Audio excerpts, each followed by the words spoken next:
Be me, Brenda, 34, Human Resources Director at this tech company. Been working here for 6 years, finally made it to the top of the department. Company has about 200 employees, decent size, good benefits. My job is basically to make sure everything runs smoothly and everyone gets treated fairly, which obviously means making sure historically marginalized groups get the opportunities they deserve. Tired of watching qualified women and minorities get passed over for mediocre men. Time to level the playing field. Start implementing some strategic hiring practices. Whenever we have openings, I make sure the candidate pools reflect proper diversity. If we're looking at 5 candidates and 3 are men, I know something's wrong with our process. Begin subtly steering conversations during hiring meetings. I just think we need to consider whether this candidate would really fit our culture. Are we sure this person would be collaborative enough for our team dynamic? Somehow, the men keep falling through while women and minorities advance. Weird how that works out. Been doing this for about 2 years now. Company culture has definitely improved. Women's voices are finally being heard in meetings. People of color are getting promoted to leadership positions. This is what real progress looks like. Some of the older male employees seem frustrated, but change is always uncomfortable. They'll adapt or find somewhere else to work. Then there's Scott, 35 years old, senior software engineer. Been with the company for 4 years. Technically competent, I'll give him that. But he has this attitude that just rubs me the wrong way. Always questioning decisions, always pushing back on new initiatives. Classic example of someone who's used to having everything handed to him. Scott keeps getting passed over for promotions. Applied for team lead position twice in the past year. Both times we went with better candidates. First time was Marcus, who brought fresh perspectives and had great ideas about inclusive development practices. Second time was Jennifer, who had excellent communication skills and would clearly be better at mentoring junior developers.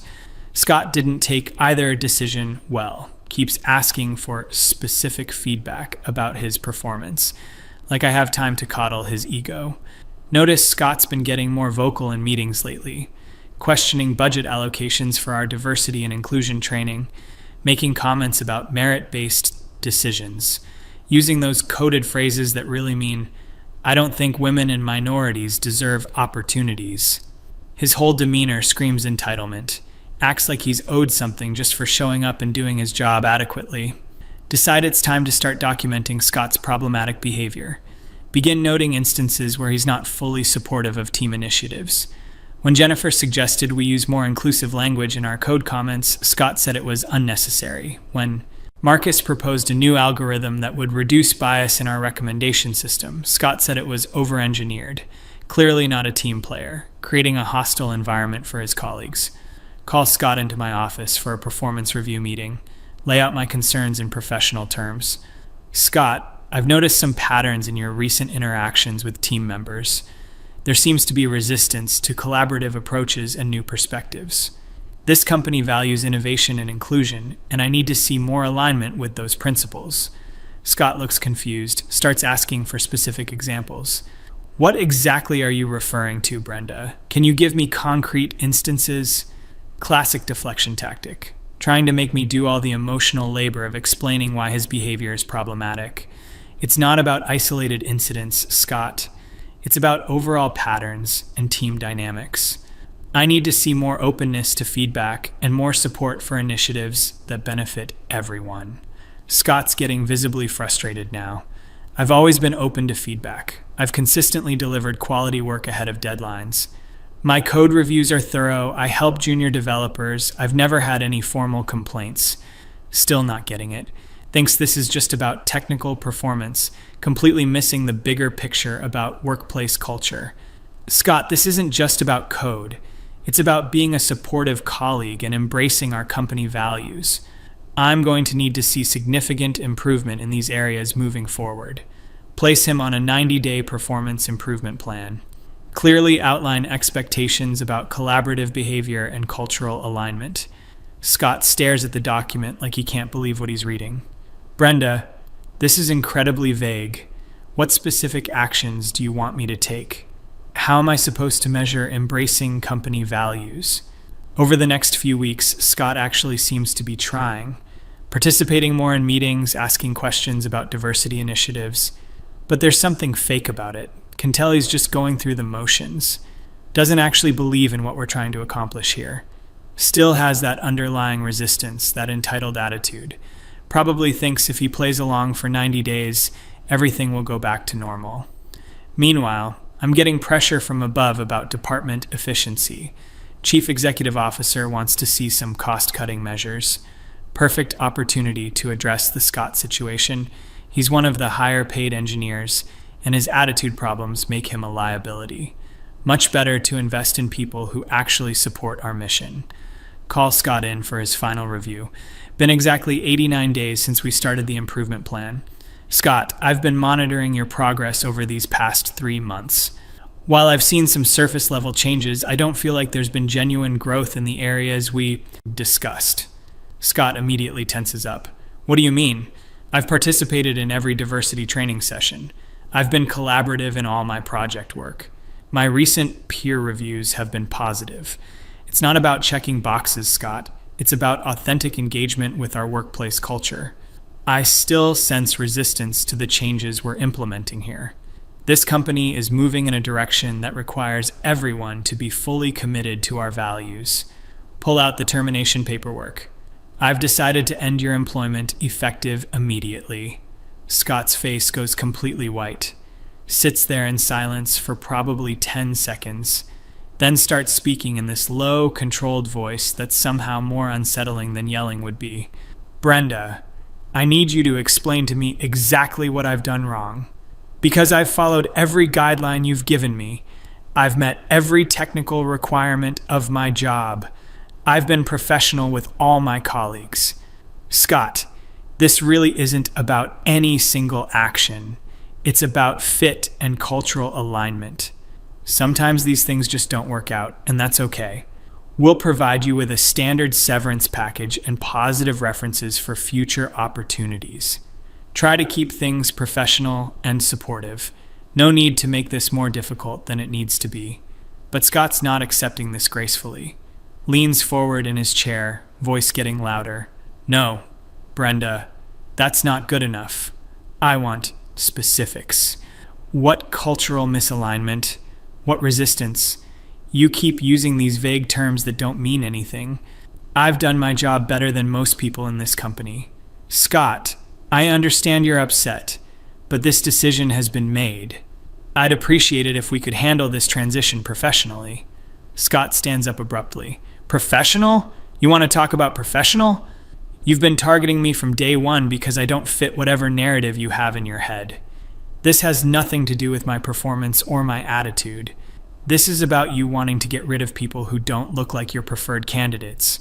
Completely inappropriate accusations. Scott's showing his true colors now. This is exactly why he needed to go. Scott, I'm going to have to ask you to calm down. These accusations are unfounded and frankly offensive. This decision was made based on legitimate business and cultural considerations. Scott laughs, but there's no humor in it.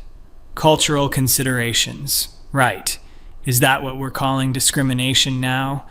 Signal for security to come up. Scott's clearly becoming unstable. Not surprised, this is how he's handling rejection. Typical response from someone who's never been held accountable before. I think it's best if you gather your personal items and leave the building. Security will escort you to ensure a smooth transition. Scott stares at me for a long moment. This isn't over, Brenda. You've made a serious mistake. I'm not going to just disappear quietly while you destroy people's lives. Security arrives and Scott leaves without further incident, but there was something in his voice that was genuinely threatening. Might need to document this interaction in case he tries to cause problems later. Few weeks pass. Everything goes back to normal.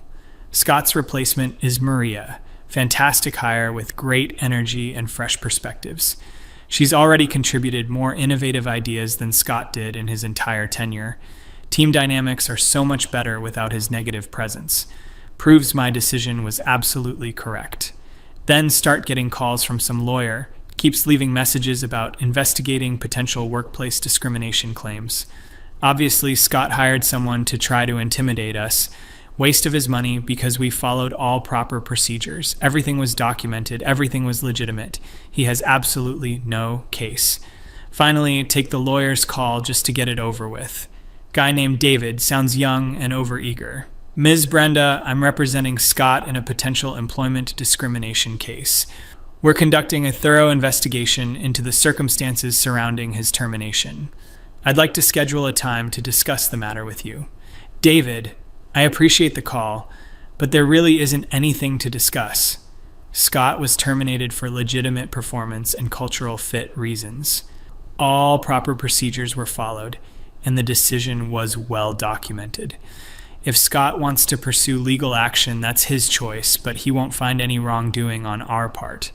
David doesn't seem deterred. We've been reviewing employment records and noticed some interesting patterns in hiring and promotion decisions over the past few years. Would you be able to explain the rationale behind some of these personnel choices? Fishing expedition, trying to find something that isn't there. All our hiring and promotion decisions are based on qualifications and merit. We take equal opportunity very seriously at this company. I'm confident any review will show we've acted appropriately. Hang up feeling annoyed but not worried.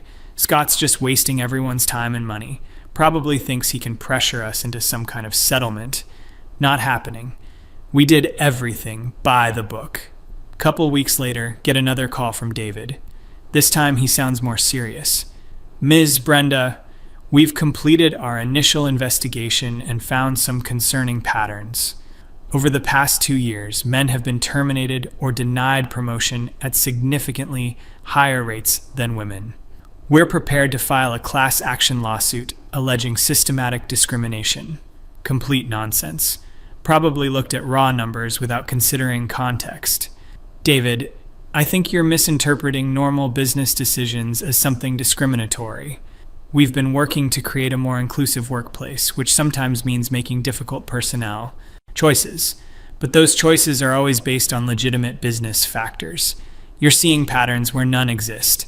We have documentation of specific comments made during hiring meetings, notes about candidates' cultural fit that seem to correlate strongly with gender. We also have testimony from several current and former employees about hostile work environment issues. Feeling a slight knot in my stomach. Who's been talking to this lawyer? I don't know what you think you have, but I'm confident our company has acted within all legal boundaries. If you want to proceed with some kind of frivolous lawsuit, that's your decision. But you should know we'll fight it vigorously. David pauses for a moment. Ms. Brenda, I think you should take this more seriously. We have a very strong case. I'd encourage you to discuss this with your legal team before we file. Immediately call our company lawyer after hanging up. Explain the situation, emphasize that everything we did was legitimate. Michael sounds concerned, though. Brenda, these discrimination cases can be very tricky. Even if we ultimately prevail, they're expensive and time-consuming to defend. Are you absolutely certain there's no substance to their claims? Michael, I've been in human resources for over a decade. I know employment law. Every decision we made had legitimate business justifications. This is just a disgruntled employee trying to get a payday. Michael doesn't sound entirely convinced. I'll need to review all the relevant personnel files and documentation. In the meantime, make sure you preserve all records related to hiring and promotion decisions. Spend the next few days pulling together files, reviewing notes from hiring meetings and performance reviews. Everything looks fine to me. Decisions were based on qualifications and cultural fit. Nothing discriminatory about wanting employees who support company values. Week later, Michael calls with an update. Brenda, I've reviewed the materials, and I have some concerns. There are some patterns in the data that could be problematic, and some of the language in your meeting notes might be interpreted unfavorably. What's he talking about? Michael, can you be more specific? What patterns? Over the past 2 years, you've terminated or denied promotion to 73% of the male candidates under consideration. Female and minority candidates have been promoted at significantly higher rates. While individual decisions might be justified, the overall pattern could suggest bias. Those numbers sound worse than they actually are. Michael, you have to look at the context of each decision. We've been trying to address historical inequities in our industry. Sometimes that means being more intentional about supporting underrepresented groups. Brenda, I understand the motivation, but legally speaking, intentionally favoring one group over another can still constitute discrimination, even if the intention is to correct historical imbalances. The law requires equal treatment regardless of gender or race. This is so frustrating, trying to do the right thing and getting attacked for it. A few days later, the lawsuit gets filed. David wasn't bluffing. It's not just Scott anymore. 5 other former male employees have joined as plaintiffs, alleging systematic discrimination in hiring, promotion, and termination decisions, seeking damages and demanding changes to company policies. Local Business Journal picks up the story. Emergency meeting with Chief Executive Officer and executive team. Everyone's looking at me like this is somehow my fault. Brenda, can you walk us through how we got to this point? I thought our human resources practices were legally compliant. Chief Executive Officer sounds frustrated and worried. They are legally compliant. This is just a group of disgruntled employees trying to get money. We've been working to create a more inclusive workplace, and apparently some people can't handle that. I'm confident we'll prevail in court. Chief Financial Officer jumps in with cost concerns. Brenda, even if we win, this is going to be expensive to defend, and the negative publicity could hurt our business significantly. Over the next few weeks, more details about the lawsuit become public. Scott's lawyer somehow got hold of internal emails and meeting notes, taking completely innocent comments out of context, making it sound like we had some kind of conspiracy against male employees. Local news stations pick up the story. Suddenly, we're being portrayed as this discriminatory company. Start getting hostile emails and phone calls at work. People accusing me personally of being a man-hater and worse. Completely unfair characterization. I've always treated everyone with respect and professionalism. This is just what happens when you try to challenge existing power structures. People who benefit from inequality get angry when you try to level the playing field. Michael keeps pushing for settlement discussions. Brenda, their evidence is stronger than I initially thought. They have recorded conversations and detailed documentation. A jury might find their claims convincing. What recorded conversations? Michael, what are you talking about? What recordings? Apparently, Scott wore a recording device during his final few meetings with you. They have audio of your termination conversation and several other interactions. Feel like the floor just dropped out from under me. Is that legal? Can he record conversations without permission? This is a one-party consent state, so yes, it's legal. And some of the statements on those recordings are problematic. Demand to hear the recordings myself.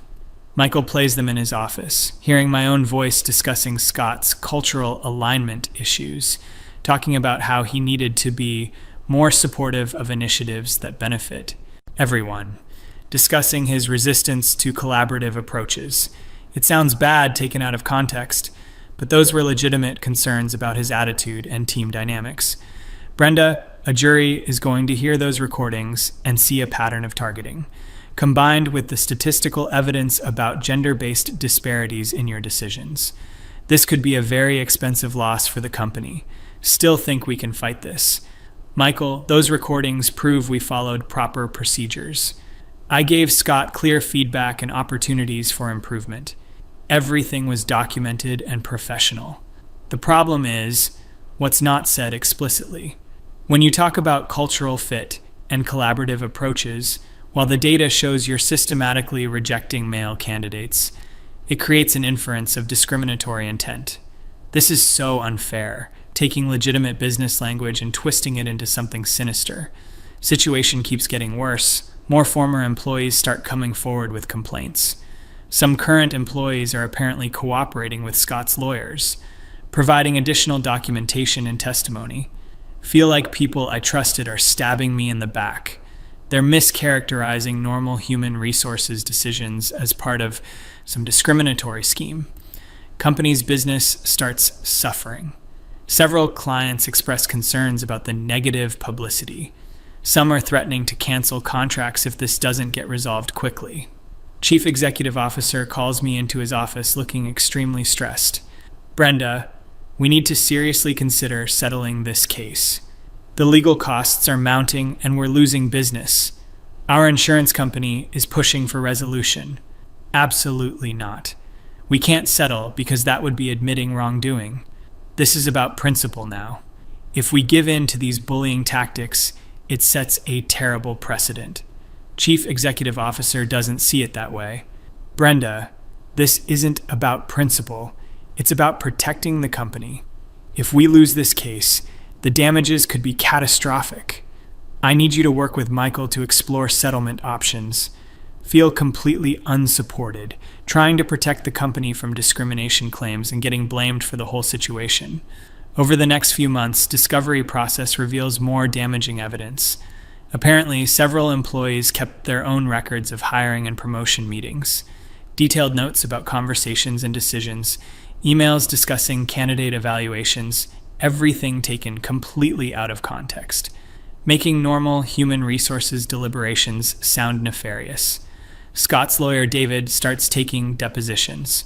My turn comes up and he grills me for 8 hours, asking about every hiring decision, every promotion, every termination, trying to find inconsistencies in my explanations, forcing me to defend legitimate business choices as if they were crimes. Ms. Brenda, when you noted that a male candidate might not be collaborative enough, what specifically did you mean? I meant that collaboration is an important skill in our work environment. And how did you assess collaboration compared to technical qualifications? We look at the whole candidate, not just technical skills. But this particular candidate had stronger technical qualifications than the person you hired, correct? Technical qualifications aren't everything. Goes on like this for hours. David picking apart every decision, every comment, every note, taking perfectly reasonable human resources practices and making them sound discriminatory. By the end, I'm exhausted and frustrated. Clear that Scott has prepared extensively for this legal battle. A few weeks later, Michael delivers devastating news. Brenda, I've reviewed the deposition transcripts and additional evidence. Our position has become untenable. The insurance company is threatening to withdraw coverage if we don't settle. Can't believe what I'm hearing.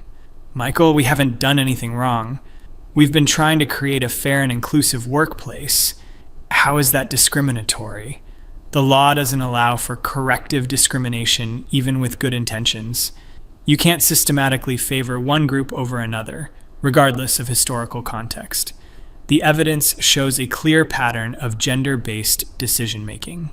This is insane, being punished for trying to address inequality. Settlement negotiations drag on for weeks. Scott's team keeps demanding higher amounts, plus policy changes, plus public admissions of wrongdoing, originally asking for $2 million total, now up to $8 million plus attorney fees. Numbers keep growing as our position weakens.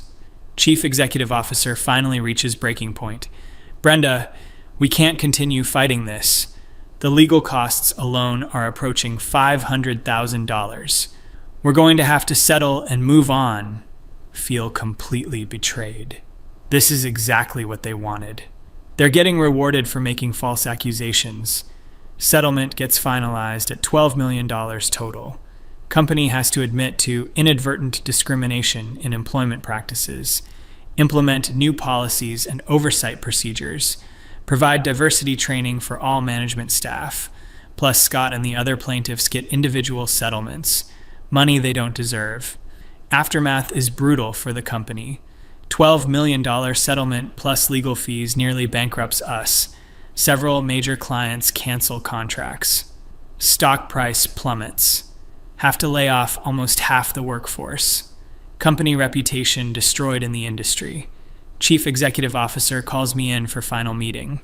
Looks like he's aged 5 years in the past few months.